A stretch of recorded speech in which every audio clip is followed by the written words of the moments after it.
All right. Welcome to Saturday's class. Tonight we're going to be talking a little bit more of a reality check and looking to protect ourselves against some marketing tactics. We're going to look into some different tactics, some different promoters, some different influencers, and see where you'd be if you had followed their advice. So I'm going to go ahead and share my screen.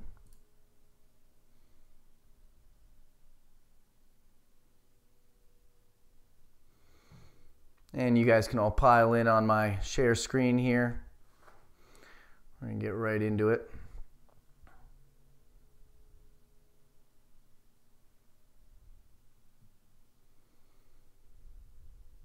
Welcome, Cowboy. Good to see you. All right, so tonight's topic is how to get wrecked by following the shills. I have some personal stories to share. Tonight is a little bit of a reality check compared to the past few nights. I know we've had some great positive lessons on how to do things. This is more of a how not to do things. So before I start, I do want to say I'm going to be pointing out some individuals. I do not mean to disparage against anyone. This is simply looking at what has been promoted and who has promoted it, and you can make up your mind as to who you get information from. Information in this space is absolutely key. Who you're getting your information from is just as important as, I love the Gary V. Get your info from Gary V. Who is that? I've never heard of him before. So just a quick disclaimer, none of this is ill will. I am not disparaging against any of the people that I am showing. I am simply trying to show you that it is your responsibility to learn before you buy. Your buys are your buys, period. End of story.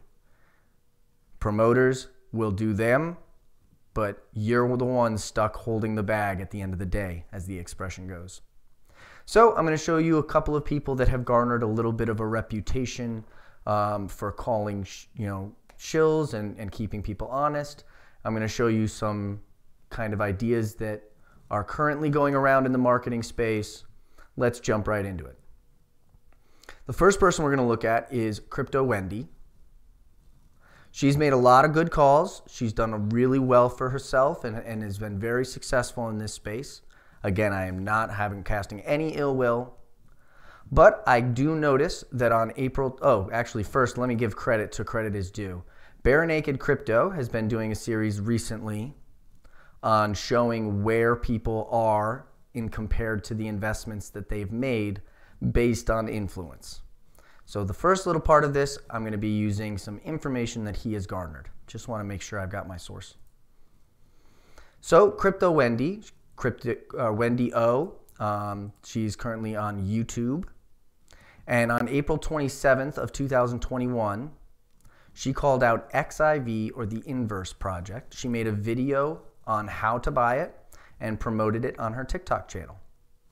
So if you would all please right now go to CoinMarketCap, and I'll have Matthew drop some XP. Please tell me how Project Inverse is doing today. Take a look from April 27th, 2021 to today.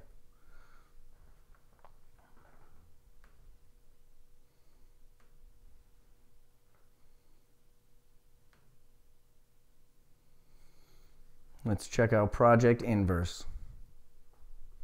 Click any one of those links. You can screenshot, or you can just tell me in chat, how would your investment be today? I see it's at about $0.015 according to Surfin' Cowboy. Any chance we can find out when it was promoted, what the price was?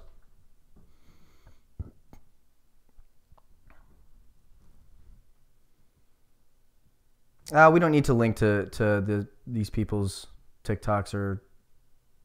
Again, I'm not disparaging any of these people. This is just to crazy pump and dump initially, but now it's slowly dumping. Yeah, let's take a look. Let's take a look. So we're going to use the website CoinMarketCap that Ralphie was showing us on Wednesday night. And I'm just going to click the link. And I'm going to be able to then look at April of 2021 and see that it has lost 95% of its value. Pretty bad call. Now, if you were to do your homework as Crypto Ralphie showed us and go to the project, read the white paper, you might not be convinced that this is going to happen. In fact, you might get hyped up from their website, how clean it looks. We'll check out its website. What a beautiful website, a DeFi ecosystem, right? We go to read the white paper. Ooh, it's a nice clean looking white paper. This would be very attractive to me if I did not do due diligence or if I was just buying into the hype. But again, no one knows the future. Anything that you are seeing an advertisement for is merely an advertisement. So let's take another look. Yep, there's Project Inverse. Let's take a look at another TikTok influencer, someone that I actually really like. A null address owns 48%. Nice find, Happy Meal. Yes, absolutely. Yes, your initial 20 minutes of research should result in 6 hours if you're going to ape into things. But let's take a look next at Blockchain Boy, who I really respect. And again, not disparaging him. He's got, even in this video, the 4 cryptocurrencies that he calls in this, I highly agree with. But we can take a look at Mina Protocol, which, by the way, he still believes in and has still got a pretty decent team behind them. But we can see that in October of 2021, he shilled it, and that since then, you would be very down. You did have an exit for maybe 2 days, 3 days here. But again, you would be very, very, very down. Next, we're going to take a look at Josh Jake. Very impressive TikTok following. Very impressive like count. He made a video promoting Snowdog DAO. He showed how to buy it, where to buy it, how to, from the website, from the wallet to the website and back. So I'm going to go ahead and post this. And let's take a look. Please let me know how you would have done if you had followed that advice.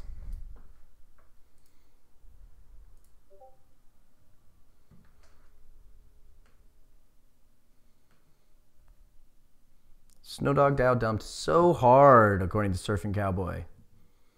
Somebody post a screenshot for me. Let me see that you're actually using these tools that we've learned about this past week.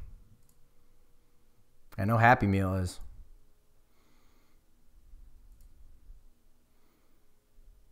Yes, we can see that it was rugged. Now, this is kind of a, using the all tab is kind of a little bit mischievous. But you can see that there is a massive exit, more bleeding, until the coin has now gone from over $30. Sorry, the token has now gone from over $30 to $1.50. There we go, Jangle. Yes. So if you had invested in this project, you would have gotten wrecked. Again, use the tools that you have been taught. Be a shepherd, not a sheep. We'll take another look at another call. I know that Josh Jake himself is heavily invested into this. But if you would please go ahead and look at StrongBlock. I am not going to provide the link to you. I'm going to ask that you find it yourself using either that CoinGecko website or the CoinMarketCap website. And please tell me he called it on October 26th of 2021. Yes, I was very close to investing in this as well. And we're going to talk about strong block for a little bit here.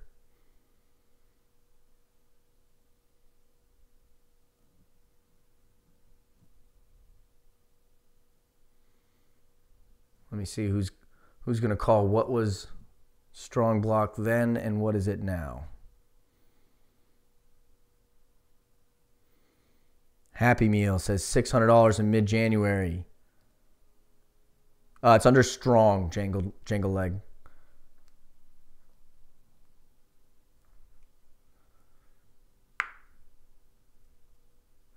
Was $600 in mid-January, and it's $35 now. Yes, my name is Chad. Nice. Yes, it was over $1,000 in October. I do want to comment quickly that a couple of things about strong block. First, Josh made it very clear that he had already purchased strong, and that's called the first mover's advantage. When an influencer purchases something with a large audience and then makes a video about having it, they can most of the time exit their positions in profit and still be fine. And we can see the effect. Yeah, you can even see the effect, those peaks there. I doubt that that's all him, but I'm sure that is their marketing push. Now, the marketing push behind strong block is that you would buy a node. In the Ethereum class, we learned that a node is just validators validating the transactions. Instead, that was the old school meme definition. Nowadays, the term node is being used heavily as a marketing tactic. It does not refer to validating the network. Instead, they say you buy a quote-unquote node, which has no legal definition, and you're now forced into staking, and it's not really the same thing as normal staking, where you can pull whenever you'd like. It's a little bit different than what used to be called a node, what most people know as a node. So, yep, you would see that that's down a whopping 95% from the October 26th. And that's not a very nice chart.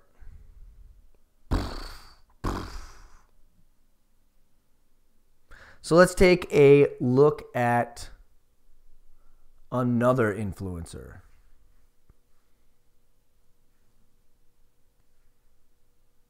Yes, and Strong themselves has a very suspicious narrative. We can take another deep dive into Strong. But yeah, they pretty much did all. It was a great marketing tactic. Another person with a really big platform who's done very well for himself in the crypto space. All the power to him. Congrats on his successes. But BitBoy famously called XRP to $4 by the end of the year. And a lot of people that are in the demographic that listens to him listened to him. In fact, I had, if you want to refer to them as boomers, I had several boomers contact me asking me, how could you buy XRP even though it's under SEC lawsuit and most exchanges won't touch it? And I, again, am not a person to tell people what to do with their money. If you want to invest in XRP, I'll give you my opinions on it. But I showed them KuCoin. If you're interested in buying XRP, that's probably the only places in America you can buy it right now. Not the only place, but it's one place. But you can see that XRP never hit that $4 mark. In fact, it has been years since its all-time high back in 2017 with the SEC lawsuit still pending. Although, to let you know, it has been pretty much obvious that it is a frivolous lawsuit. So, just again, another concept. He's done very well for himself. I'm not disparaging against him, but You should not be listening to people make fortune calls. They have no more of an idea than the next person, and people that tout that their predictions were correct got lucky 90% of the time. It is not anything to brag about in this space. If you hear people put actual numbers on things, yeah, these are pretty good mugshots, right? But if you are hearing people put actual numbers on things, you should what I do is I just immediately block them. I do not want to fill my mind with other people's predictions. I want to do the research myself and be a shepherd, not a sheep. All right? So I'm going to go ahead and give it to Wendy, Blockchain Boy, Josh Jake, and BitBoy that their intentions were pure. We're going to assume that. It was kind of shown that Blockchain Boy was dumping Mina on the market while promoting it. If he believes in it so strong, why was he selling and not buying? But for the most part, I'm going to assume that although they probably did get paid to promote this, they probably vetted and really believed in the projects and were themselves wrecked. But I want to talk now about more malicious things. I want to talk a little bit about influencers that purposefully wreck you. This man right here is CoffeeZilla. He's a YouTuber and he calls himself the Internet Detective.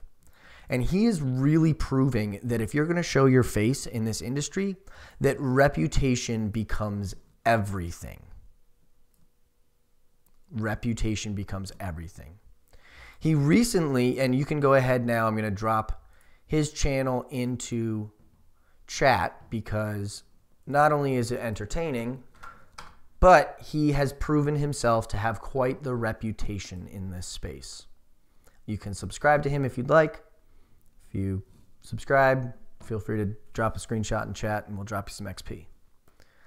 But most recently, CryptoZilla with the help, CoffeeZilla, I should say, with the help of this man who calls himself Luis, exposed Ben Phillips, who is a YouTuber with almost 5 million subscribers, who was shilling SafeMoon to all of his followers, saying that it was the next new thing and that it was going to take over Bitcoin's market cap and it was the best thing since sliced bread, all while provably dumping on the market. He was paid out in SafeMoon, and on the same day he would tweet SafeMoon to the moon. You could actually see like their markets would be up and he would promote it when things would be on an uptrend, and then he would just dump. The way that we can find this out is by simply, or the way that it was found out is simply because he exposed himself by showing his wallet address, which allowed people to then cross-reference his Twitter account with what his wallet was doing.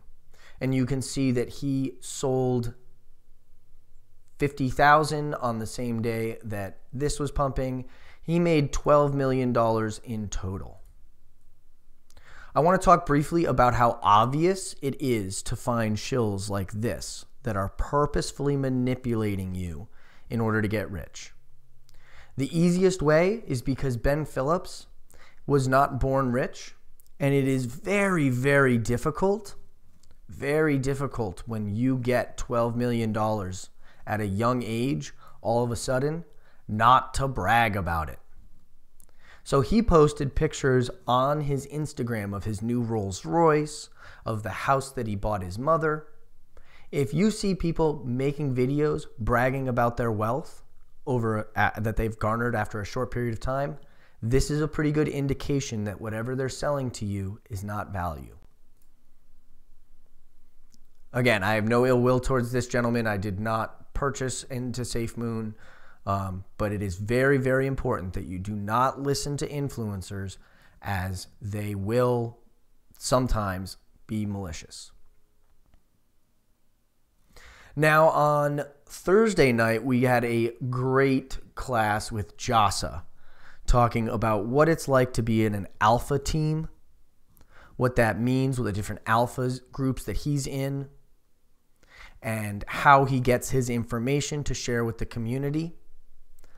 I know Jasa. I trust him. He has made calls that have done well for me. He's made some calls that have done not so well for me. But I am confident in his diligence, in his research, and I am confident in his obsession with helping others in the space. But I do want to give you, again, a reality check when it comes to alpha groups. Because I have been in another alpha group that has had, again, the first mover's advantage.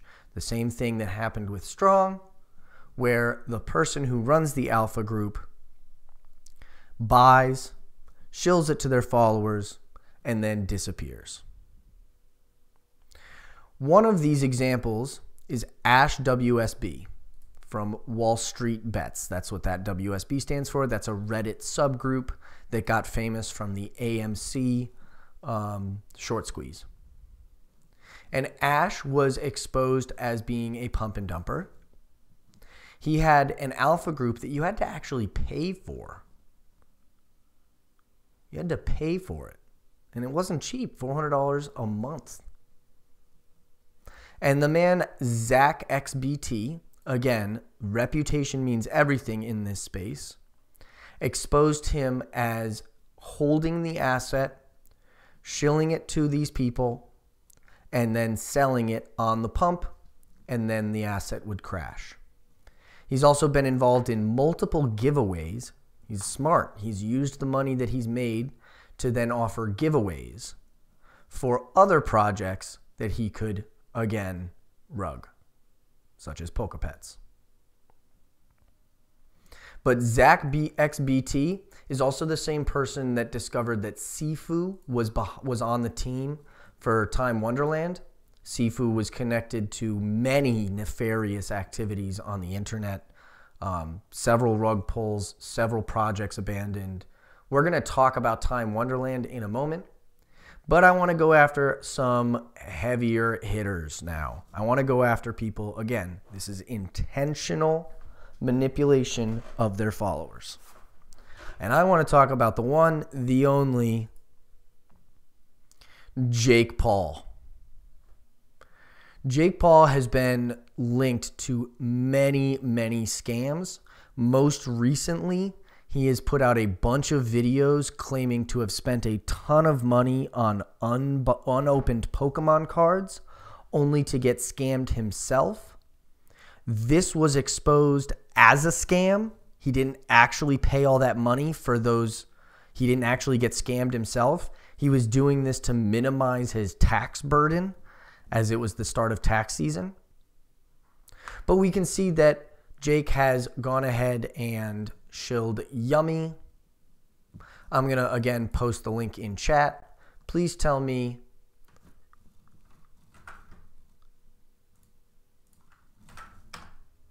how has Jake Paul's call gone for his followers? I should stop giving you guys links at this point. You all know how to do this at this point. I should stop giving you links. I should just ask for you to post.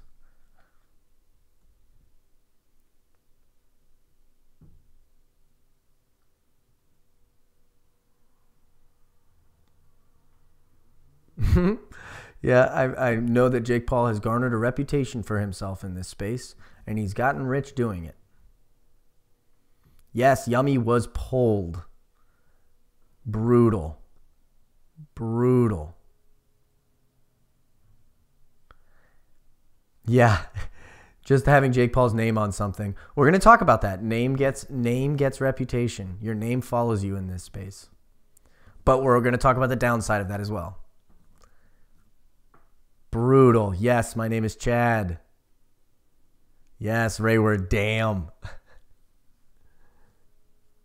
Yummy has not done well. Your name follows you for life, Happy Meal. But unfortunately, on the internet, you can be anonymous. Which we're going to talk about that. We're going to talk about that a little bit. Happy birthday, Keith. Happy 18th birthday, bud. Going to school on your birthday is the worst, isn't it? While you guys are posting, I'm going to keep talking about Sir Paul here. Senor Paul. He's also behind several NFT projects that he's just walked away from or abandoned. CryptoZoo.co was a kind of masked. At first he said that he had just invested into it and that's why he was pumping it. Then it turned out it was all his idea in the first place. And now there's conversations as to whether or not there was no actual value behind it. There's no intention of fulfilling the promises made. But yes, CryptoZoo is another one. When it comes to NFT projects, if a celebrity's name is attached, I tend to stay away. If somebody is trying to have a celebrity be the value, even when it comes to Bored Ape Yachts, I do not believe that Eminem is in Discord chatting away. I do not believe that you'll have access to just walk up to him at the Bored Ape Yacht parties. I've talked to several Bored Apes myself, and that's not how it rolls. Jimmy Fallon is not showing up. And he's probably not talking about the asset at all. Jimmy Fallon has a money manager who says that it's a good idea for him to get in on this thing. So Jimmy says, okay, you know what you're talking about, go for it. All right, it's just, again, a marketing team. We're going to talk about Bored Apes and about the marketing tools that they've used as well in a moment. But before we do, I want to talk about one of the greatest of all time, like him or not, Floyd Mayweather, the boxer, who has been recently sued in conjunction with Jake Paul and Kim Kardashian and several other celebrities for pumping a project called Ethereum Max. And I'm going to ask you now to please post a screenshot of Ethereum Max, what the price action has been.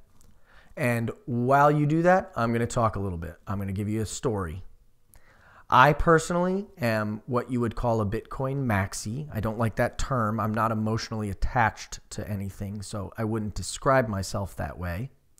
But Ethereum, when Ethereum Max came out, I happened to be living with a guy who was incredibly smart and had never really gotten into crypto before. And after living with me for a month, and it's pretty much all I talk about, he was convinced that he wanted to get into it. And being late to the game and seeing how many coins I had, he thought I better get to work and get some more coins. So I better do something risky. And he found out about Ethereum Max very early on. He bought a lot. Yes, you see that huge peak. You see that huge peak. The night that happened, and I also was convinced to buy in with him. I bought about 3 Ethereum worth. And the night that happened was a couple nights they used Ethereum Max to promote a fight between Jake Paul and Floyd Mayweather. The only way you could get VIP tickets to that fight was by purchasing Ethereum Max. Both sides, both teams, both corners wore Ethereum Max apparel. And when they walked out, they walked under a big Ethereum Max thing. So, long story short, they used celebrities and a celebrity event to promote a crypto that is just basically an ERC20 token, has nothing special about it.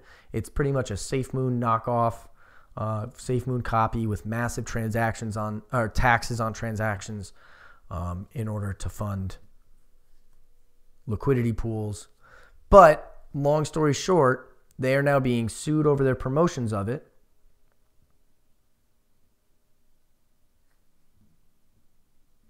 And while that price was increasing, I, having been in crypto for a while, and especially living through alt season, which I did get wrecked the last alt season in 2017, I literally, that night, they all went out and partied, and we all went to a bowling alley, and I don't drink, but they, were pounding the shots and congratulating themselves.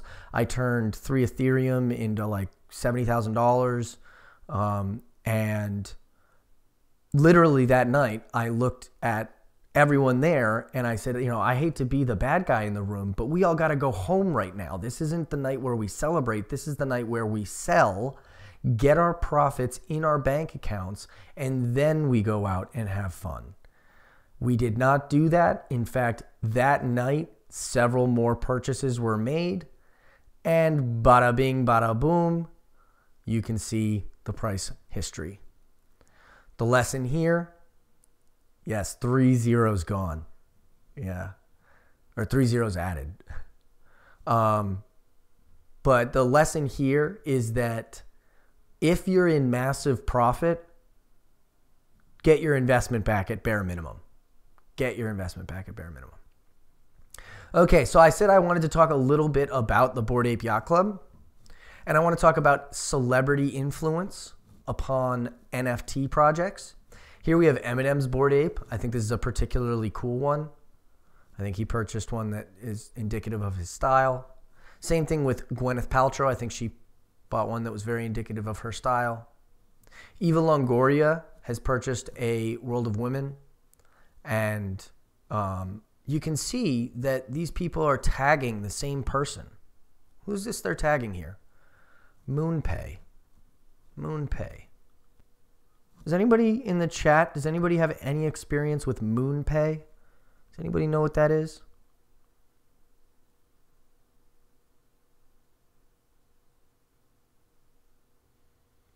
MoonPay is a payment service, and they recently were caught on camera doing a brand deal with Mike Majlak. I had no idea who this guy is. Apparently he's famous in some way. He also used to date Lana Rhoades, who was she is a adult actress, if I can put it politely. But she was exposed for rug pulling her NFT project. And it seemed that she had some misunderstanding that, that is connected to her name. I don't know what she thought, but she did it very obviously. I'm not sure what the situation really was behind the scenes there. But the brand deal for Mike Majlak was that MoonPay would buy an ape for him, one of his choice, and then send him an invoice at a much lower price, so long as he would tag them. MoonPay as a financial service makes a huge profit margin. So if they can attach their name to these celebrities as being an easy way to buy your NFTs for you as a service provided, a trusted service provided, that's worth it for them to take the hit. But that does not mean that the value of this NFT is actually what it is. That means the last person that bought it overpaid for it on purpose in order to drive the hype. This is another marketing tactic. You do not want to be the person that Gwyneth sells to, if she ever sells. I doubt she would, but you do not want to be the person that Gwyneth would ever sell to. Yeah. So that's a little bit about MoonPay. If you see something tagged with MoonPay, chances are it's a promotional thing. If you see something tagged with anything besides the project itself, and a thank you to the project itself, there's brand deals going on behind the scenes. That should trigger something in your head. I am not comfortable with this, all this tagging, all this blah, blah, blah. I should do my research. I should see what the value of this is versus what the hype is driving it. I want to pause real quickly and say this is not how you win the lottery in this space, right? Some projects look like they're going to be great and turn out not to be. Some projects look like they don't make sense, but then celebrities pile in on them and they go to the moon. It really is a gamble. But at the end of the day, you should just be aware that these are marketing ploys and you should judge therein. Use your own determinations, but just be aware of the marketing. I want to change gears now from looking at the big wigs, and I want to go after some small fries. Again, I mean no ill will towards any of these people. Please do not contact any of these people or say anything about this. I'm just showing you now what is happening prevalently on both Twitter, TikTok, and YouTube. And there is a lot of educational spaces that charge you monthly subscriptions to come in and learn. And a lot of the people promoting this are people that they themselves are trying to get rich. If you've done well in the crypto space, you don't need more money. You don't need to charge people. I'm not charging you for this Discord, right? I don't need to, right? Like, there's a reason that, yes, DApp University, yes. People that do well in crypto will not charge you $75 a month to join their Discord, right? So let's take a look at how you can really do your due diligence. Here we have a young man who is attempting to promote himself. Have I had a good experience with celeb coins and projects? I will say that in 2017, a couple of celebrities, I don't remember who, started talking more and more about altcoins. And at that point, I had only ever bought Bitcoin and Ethereum. And so I started looking heavily into what other altcoins I could buy. And in order to do that, at the time, the best platform was Binance. And because I was looking at all of these different altcoins, I had to buy BNB, Binance Coin, first. And so I ended up with a lot of BNB in a wallet and BNB went from, I think, $30 to $600 or something like that. Yeah, that was back before Binance.us existed. So it was also non-KYC. And you had to Google translate the website from Chinese or Japanese or Korean. It was in Korean. But anyway, let's get back to small fries trying to get big or promote their own Discords. Here we can see this young man is talking about getting 5 figures in a month with crypto and NFTs. This was commonplace maybe 6 months ago. This is not commonplace right now. This is not commonplace right now. So if, somebody's talking this way, this is not the market sentiment right now. So then he shows, he's made 5K in crypto. I will drop XP to the first person who can tell me what is wrong with this picture. What did he do? Can you find here? I'm going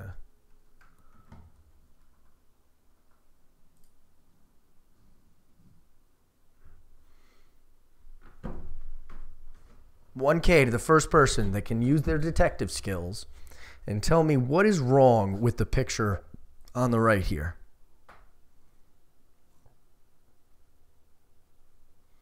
How did he get $32,000 in his wallet?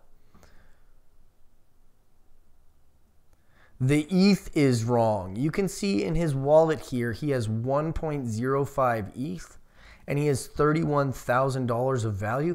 That doesn't make sense. Ethereum is not $31,000 a coin. Ether, I should say, is not $31,000 a coin. So how did he do this?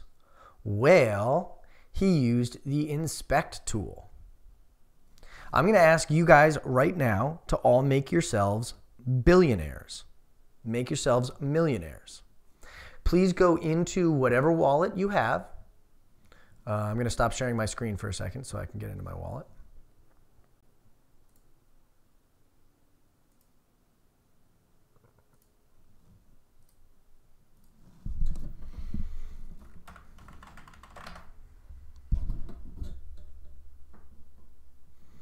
And you're going to right click.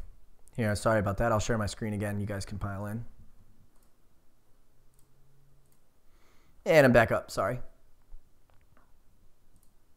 Now you can see in this wallet here that I only have about $400. But if I right click and click the inspect tool, I'll get to see this pop up. I can then look through and see what assets are being shown to me and change the visual representation. I can go and see, okay,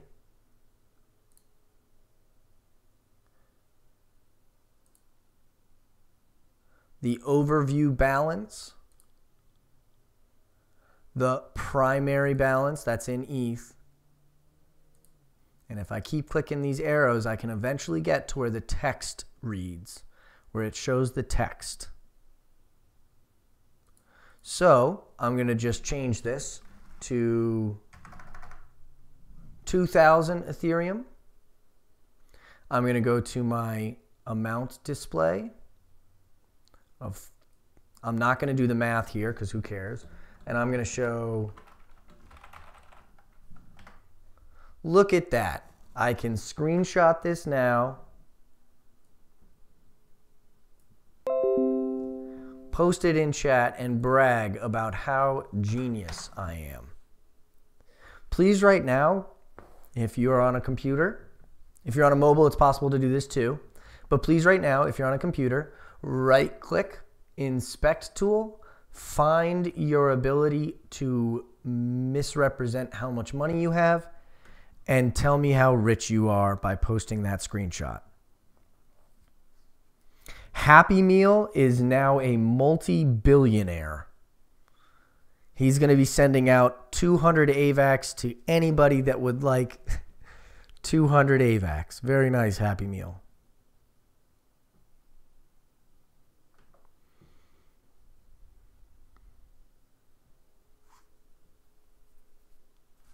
This is a fun little troll to do, but this is something you should very much be aware of.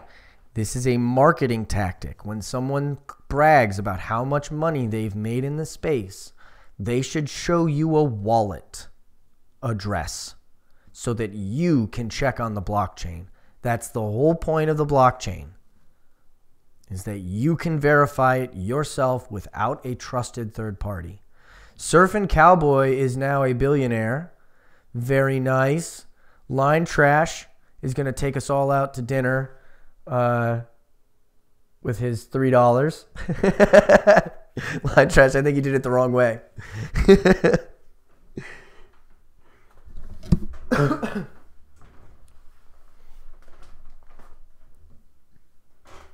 Very nice. Jangle's got a lot of hash. He's definitely going to win those hash wars when we all start bidding.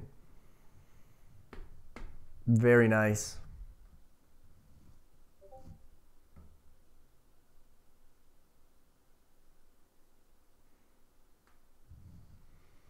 So again, you're just going to use the carrots to I think I left a carrot open. To change what is being presented to you visually on your screen. It does not actually change your wallet. If I were to go to bring it back up again, oh, lo and behold, it's not there. So whenever anybody is bragging on the internet, just ask them to show you a wallet. Do not do so rudely. Do not try to tell people, oh, you're lying, show me your wallet, prove it. They might be telling the truth. But you can just politely say, oh, that's really cool, you made that much money, can you show me the wallet? And if they can't, or if they don't, take it with a grain of salt.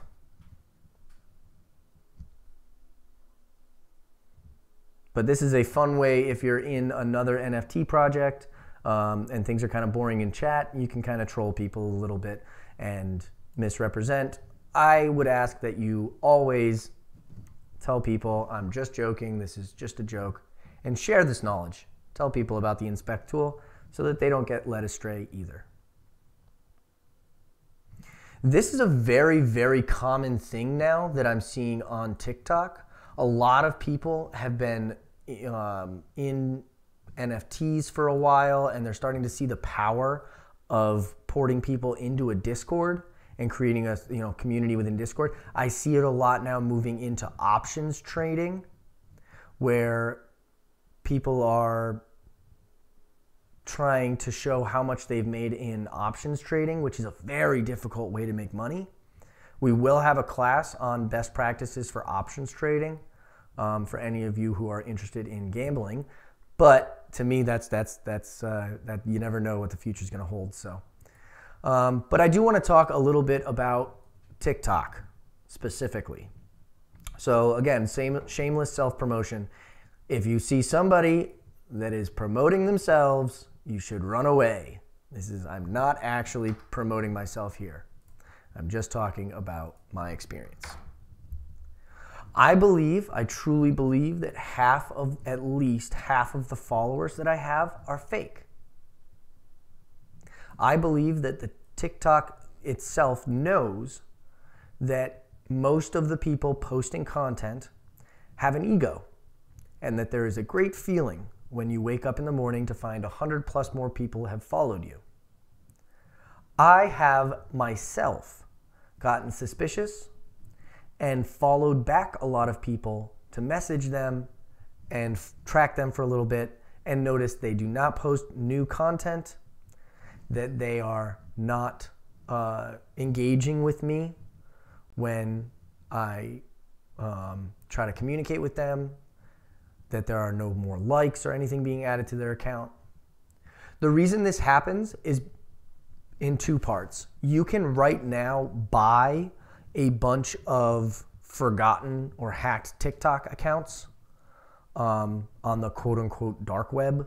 You could just go buy a bunch. People use that for promotional tactics and marketing all the time.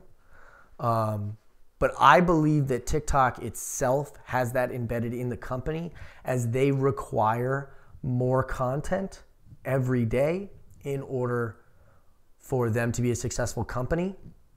And content creators are creating content for free on that app. The best way to pay them is just give them a little ego boost. We can further talk about the algorithm itself for TikTok, which does not promote education in the United States. It does in China. TikTok is a Chinese company. In China, TikTok looks very different. There's a certain time when you are not allowed to be on the app. There are breaks that they require you to take after watching a certain amount of time. And most of their content is geared on learning. Yes, Happy Meal's got it right. Engineering, computer science videos. In America, it's geared more towards dancing or trends, like staring off into the distance and saying you just screenshotted an NFT. Like every NFT person did that for whenever that was a trend. In the United States, there's a lot of promotion of Moon Boys and Shills with really cool music behind the really cool art for the project. There's also a lot of scams. When you're on TikTok, you should not be literally ever talking to anybody on WhatsApp. You should never be sending people that you've met on TikTok money, ever. If you know somebody and if you've gotten to talk to them, doesn't matter, right? I've doxed myself. I've shown you my true name. I show you who I am. I've shown you my degrees. So, you can send me as much money as you want. Just kidding. Never send anybody on TikTok money. All right?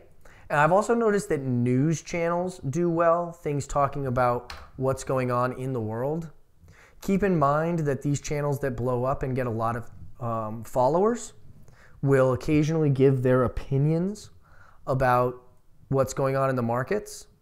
They blew up because they're reading something that CoinDesk.com wrote today, an article that just came out. They are not on the beat, like interviewing Vitalik asking why Ethereum 2 is coming out later, right? These are people that are reading websites, transferring that into the lazy aspect of TikTok users who just want to scroll through videos and get up to date on the markets or whatever. So whenever you see a news channel on TikTok, make sure you take it with a grain of salt as well. You could be, again, a shepherd, not a sheep, and you could be finding this content yourself. CoinDesk, in my experience, does a pretty good job. Crypto Panic is an app you can download. Crypto Panic is an app that you can download that runs like a Reddit system. So you can upvote and downvote pertinent news stories that are interesting to you, and you could see what other people have upvoted and downvoted, which keeps it a little bit more honest. There is still some Moonboy shill stuff on there, and some, FUD. A lot of times I see FUD, but I want to talk about specifically the scams and how they look on TikTok. A lot of the times or almost all of the time, there are 99% of the time, they are comments made on videos or commenting on your comments.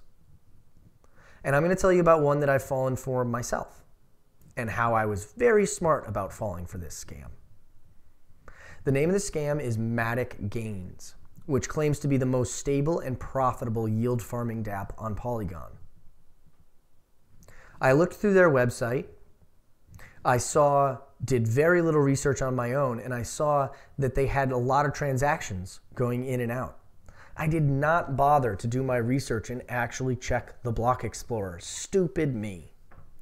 But I was literally making a video on yield farming. I did not know that you could yield farm through Matic Gains. So I went ahead and I decided to invest. The smart thing that I did, and again, I did this because I've literally done this wrong so many times, so I did it smart one time, and I did this very recently, or not very recently, February 13th, is I only sent 6 Matic and I only locked it up for 7 days. That's all I wanted to do. Just to test the waters. I did not send $600.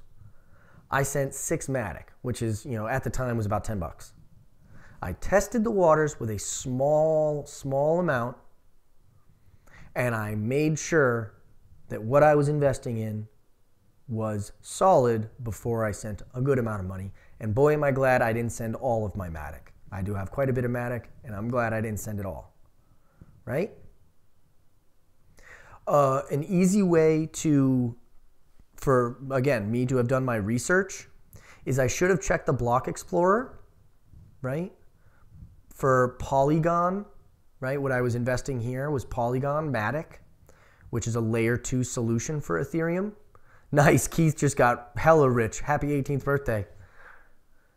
But Polygon is a layer 2 for Ethereum. What I should have done is check the block explorer, which for Polygon is called Polyscan. You can check Polyscan for looking at the block explorer for the Polygon network. And the other thing I should have done, which I did after I invested, I should have done it before, but I did it after I sent them $10, was I hopped in their Telegram. And when I asked in their Telegram why there were so many outgoing transactions from the chain but no incoming from the wallet, I'm sorry, I said that backwards. Why there were so many incoming but no outgoing? I got timed out and banned from the Telegram. Literally was not rude in any way, just asked a very simple question. The person right after me commented, this is a scam, and then that message got deleted and he immediately got timed out and banned. So it became very obvious if I had done my homework ahead of time, that this was a scam, right? Let's see, I fell for a Ponzi scheme when I got into crypto. It was called Hyperfund. It was taken down, so they renamed it Hyperverse. Metaverse Pro, they ran off with $1,000 of yours. Yeah, learning by doing in this space is dangerous. You lose a lot of money. All right. So I do want to cover a couple of just last quick slides. I am running out of time here, so I just want to go quickly. But I do want to show you, I've shown you what other researchers have done. I'll show you the research that I've done. Again, this is not a self-promotion. Don't go follow me on TikTok. It's not worth it. It's garbage content. But what you should be thinking about as an investor is this type of thought I really process. debated making this video, but chances are if you're on crypto TikTok, you've seen this project floating around a little bit. I mean, no ill will or FUD, I'm just doing math. Here's how you should think when investing in NFT projects. Mint price of 0.05 ETH with a supply of 10,000. 0.05 ETH is currently about $175. $175 times 10,000 shares at 1.75 million. The founder of the project will immediately take 30.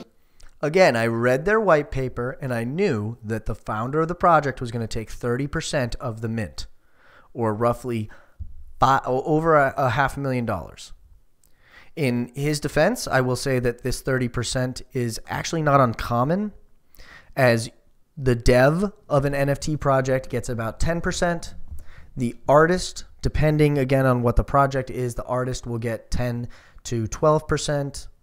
And then you've got to pay out the mods and all that good stuff. So 30% off the top, that's not a terrible number. The founder is probably himself taking home 10% of that. So about $50,000. If it's a 6-month project, maybe that's okay. I can understand. But let's go deeper. 30% or $525,000. That leaves about $1,225,000 left for buying the miner. One of the most profitable ASICs right now goes for $11,000 per miner. That's about 111 miner. That's this bad boy right here, which you can see profits you about $6,000 a year, meaning that all miners combined will make about $684,000 a year. The founder states he will take half of all mining rewards. Again, go to the website, verify what he's got in his white paper. He's going to take half of the mining rewards. That leaves $342,000 to be split among the 10,000 shares, leaving about $34 a year or $8 a quarter, or about $3 a month. That's $3 a month for a $175 investment. It's actually less than that because I did not include taxes as passive income.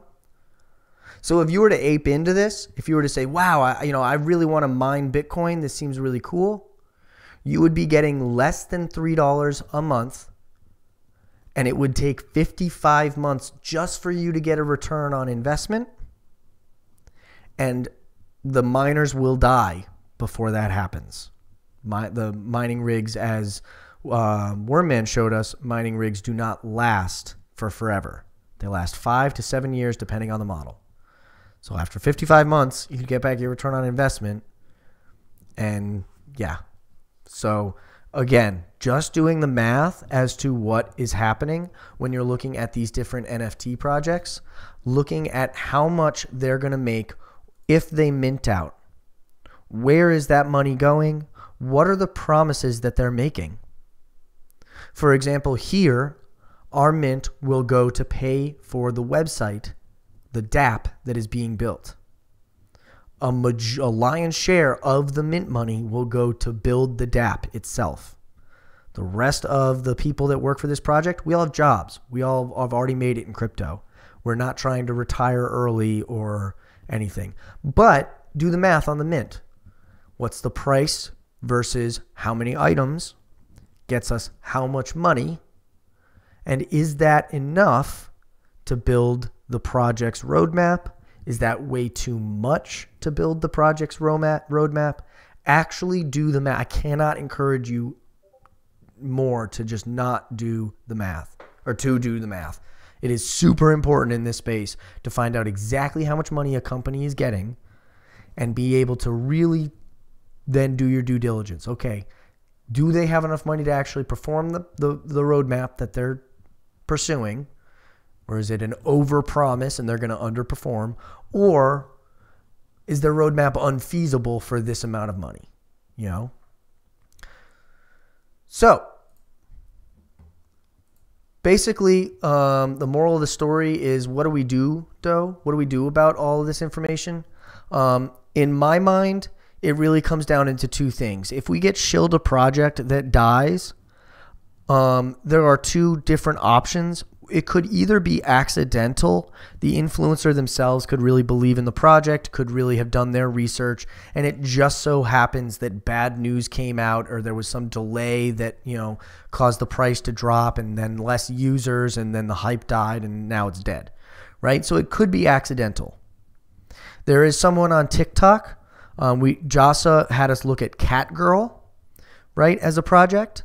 There's someone on TikTok who was very into Cat Girl. He called Cat Girl before it really took off, and he made a fortune on it. And when it crashed and people really started losing money, he went overboard. He overcompensated with apologizing. I believe he cried on one of his videos. He really had thought that this was going to be his, get rich, overnight kind of situation, and he was going to be able to buy his mom a house. He talked about that openly. And he then changed his behavior. He does not do any sort of calls anymore. He does not do anything. The content he makes now is very different than what he was doing before. So in my mind, we can chalk this up to the reaction of someone that did not intentionally mean to rug his followers. The more malicious side is the intentional side, which is a little bit more, it is kind of obvious. You can see if a user deletes content. You can use what's called the Wayback Machine. We're going to have a class on using this actually.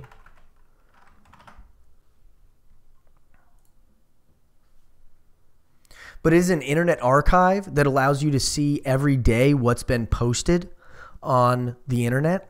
Even if it gets deleted, you can look back at that date and see, oh, okay, this has been, this was released then and then deleted since, right? You could use this to find, memes that have been banned. You could use this for, forums that get deleted. This is a very, very important. Nice. Rayward got a little sexy with how rich you got there. Very funny.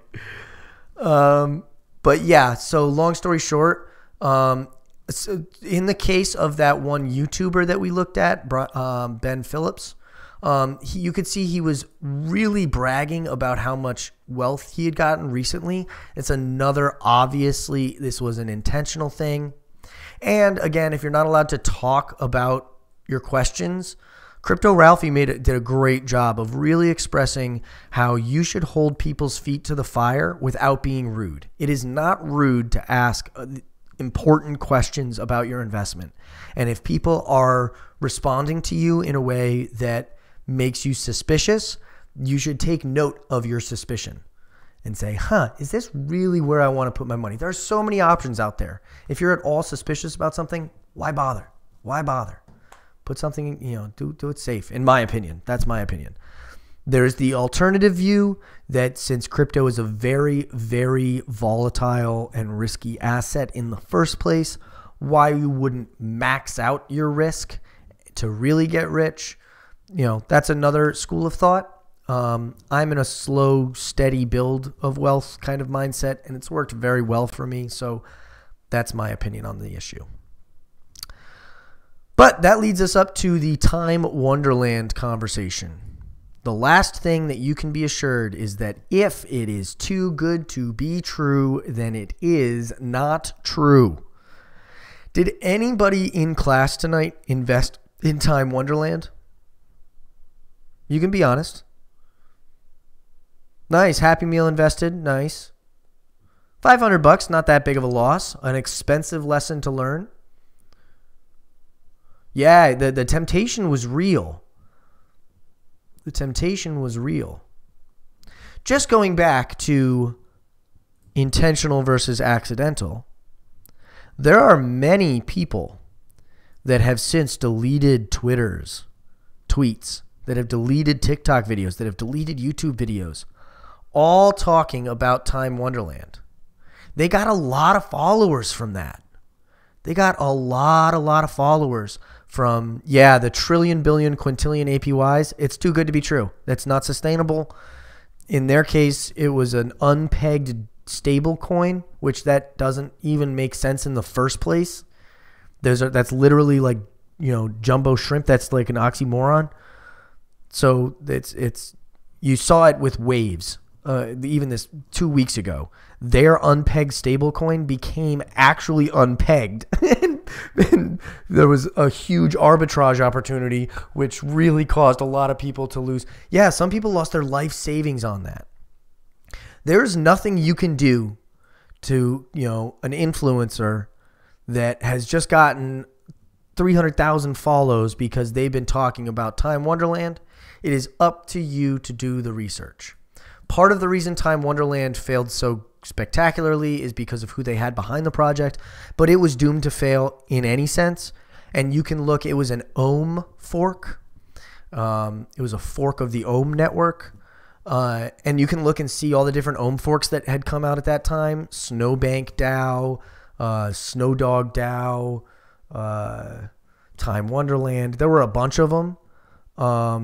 But at the end of the day, all of those were unsustainable, even the ones that didn't have Sifu behind them, which Sifu is an absolute scumbag that has been in the space before. So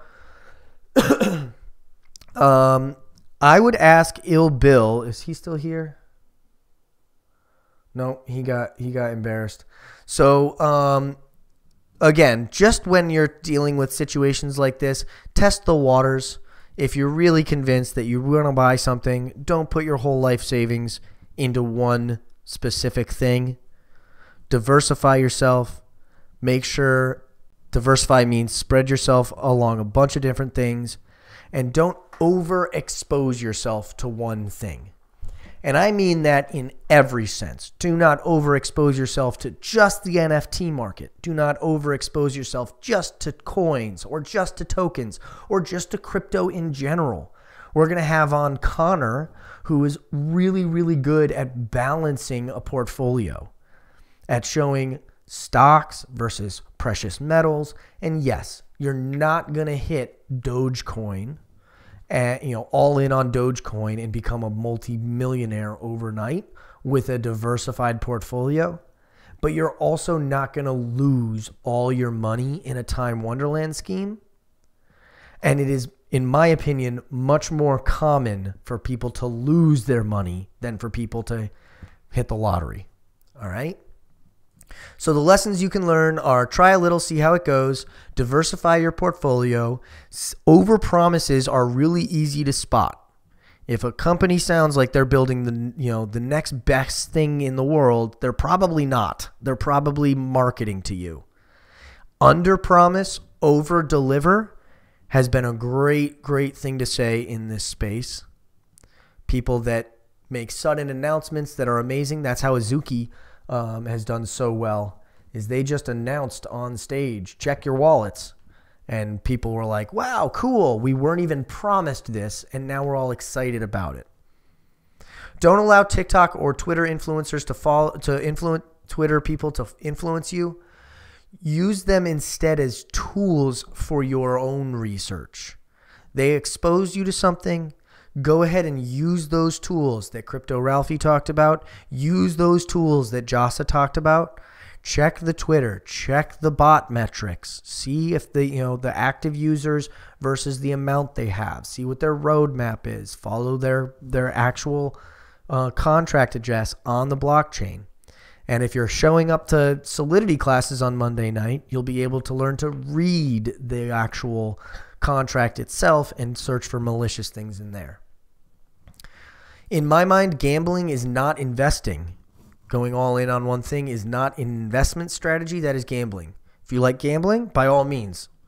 I'm not disparaging against gambling, but do not kid yourself into thinking that you are a hedge fund manager, balanced portfolio, smart boy.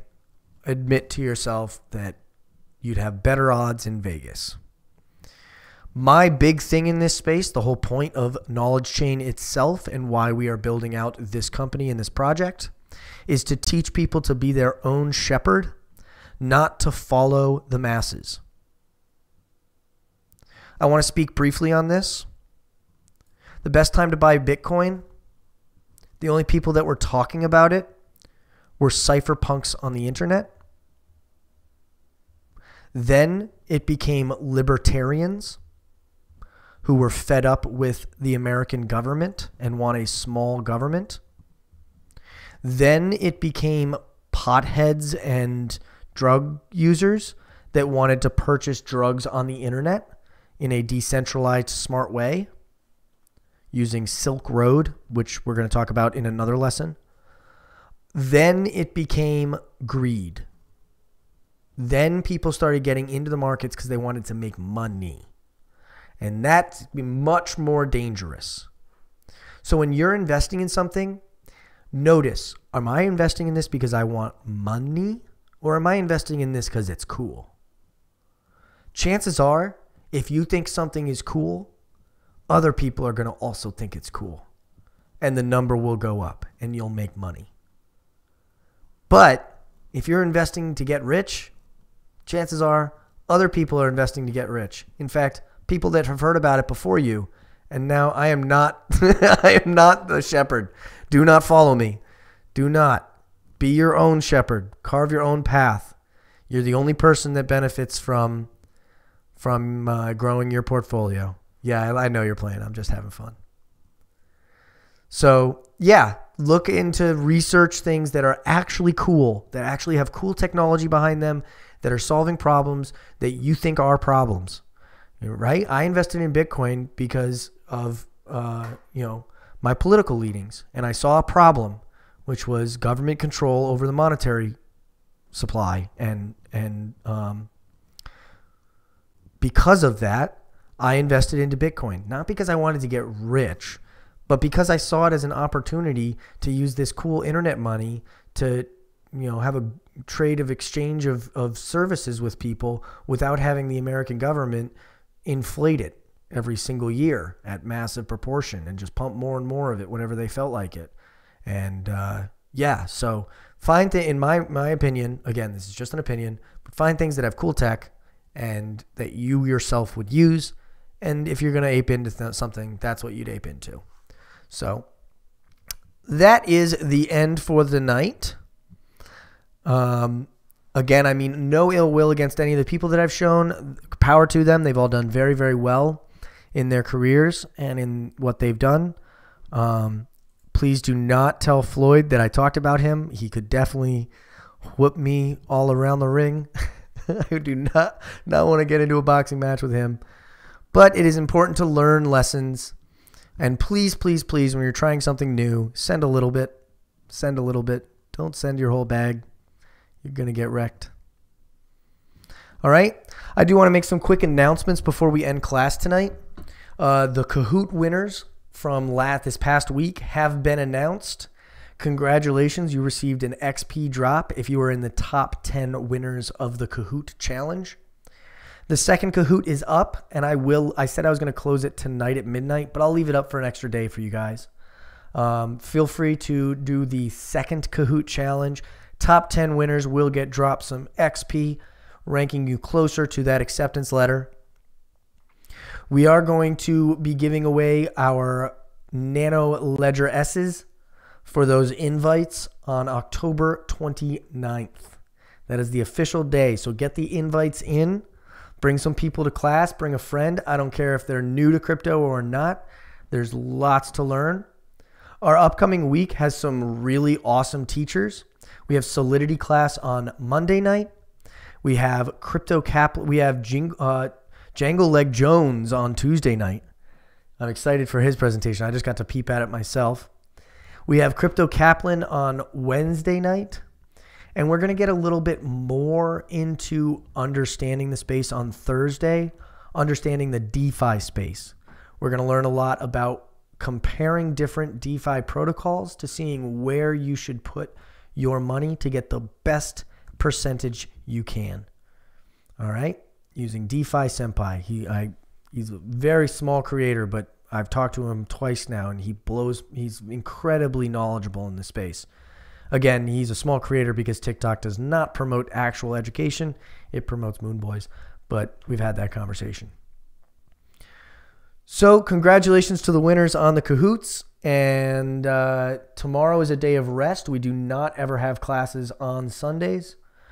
And for all of you that missed last night, we had a fun little time playing Murder Party something or other. It was kind of creepy, but...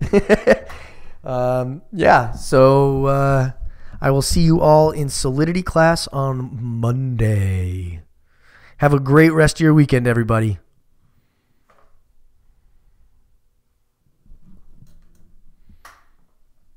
Oh yeah, and Chad gets Chad gets XP for that. Happy Easter, everyone. Happy Easter. Have a great rest of your weekend. Bye-bye. Easter Feaster. Happy Easter. Oh, God.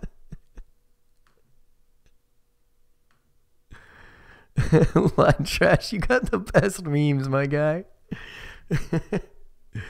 I am not a shepherd. Do not follow. Since it's just us in here now, I will tell you guys that one of my worst things ever is Tron. When they said that they were going to be the new entertainment financial system for the entertainment industry, I had bought it about 4 cents. I watched it climb to about 32 cents and had a huge bag. I would be in a very different position in life now if I had sold then, but instead I bought a lot more. I pretty much doubled my position. And yeah, it crashed back down to about 3 cents before I finally chalked up the loss. I did not sell on the way down either. So, but yeah, that's my my story. So, have a good night, everybody. I